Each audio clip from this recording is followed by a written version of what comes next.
ಪಶುವೈದ್ಯಾಧಿಕಾರಿ ನೇಮಕಾತಿಯಲ್ಲಿ ಹಗರಣದ ಹಲ್ಚಲ್. ಪಶುವೈದ್ಯಾಧಿಕಾರಿಗಳ 329 ಹುದ್ದೆಯಲ್ಲಿ ಡೀಲ್ ಆಗಿದ್ದೆಷ್ಟು?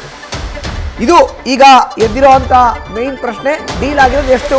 329 ಹುದ್ದೆಯಲ್ಲಿ ಎಷ್ಟಾಗಿದೆ ಡೀಲ್? ಸಂಪೂರ್ಣ ರೆಕ್ರೂಟ್ಮೆಂಟ್ ಪ್ರೋಸೆಸ್ನ ತನಿಖೆಗಿಳಿದಿದ್ದಾರೆ ಸಿಐಡಿ ಅಧಿಕಾರಿಗಳು. ಇಡೀ ಪ್ರಕ್ರಿಯೆಯಲ್ಲಿ ಹುದ್ದೆಗಾಗಿ ಡೀಲ್ ನಡೆದಿದ್ದು ಬಯಲಿಗೆ. ನಕಲಿ OMR ಮತ್ತು ಅಸಲಿ OMRಗೆ ತಾಳೆ ಹಾಕ್ತಾ ಇದ್ದಾರೆ ಸಿಐಡಿ. ಈ ವೇಳೆ ಡೀಲ್ ಆದ ಅಭ್ಯರ್ಥಿಗಳು ಹೆಚ್ಚು ಅಂಕ ಪಡೆದಿದ್ದಾರೆ. ಇದನ್ನೇ ಆಧರಿಸಿ ಸಿಐಡಿಯಿಂದ ಕದಿಮರಿಗೆ ನೋಟಿಸ್ನ ಚಾಟಿಯನ್ನ ಬೀಸಲಾಗ್ತಾ ಇದೆ. ಶಿವಶಂಕರಪ್ಪ ಸಾಹುಕಾರ್ ನೋಡಿ, ಈಗಾಗಲೇ ಇಡಿ ದಾಳಿಯಾಗಿತ್ತು. ಪ್ರಕರಣ ಸಿಐಡಿನಲ್ಲಿ ಇದೆ. ಸಿಐಡಿ ಅಧಿಕಾರಿಗಳು ತನಿಖೆಗೆ ಇಳಿದಿದ್ದಾರೆ. ಕಂಪ್ಲೀಟ್ ಆಗಿ ಏನೆಲ್ಲ ಅವ್ಯವಹಾರ ಆಗಿದೆ, ಅಸಲಿ ಮತ್ತು ನಕಲಿ OMR ಶೀಟ್ಗಳ ತಾಳೆಯನ್ನು ಹಾಕ್ತಾ ಇದ್ದಾರೆ.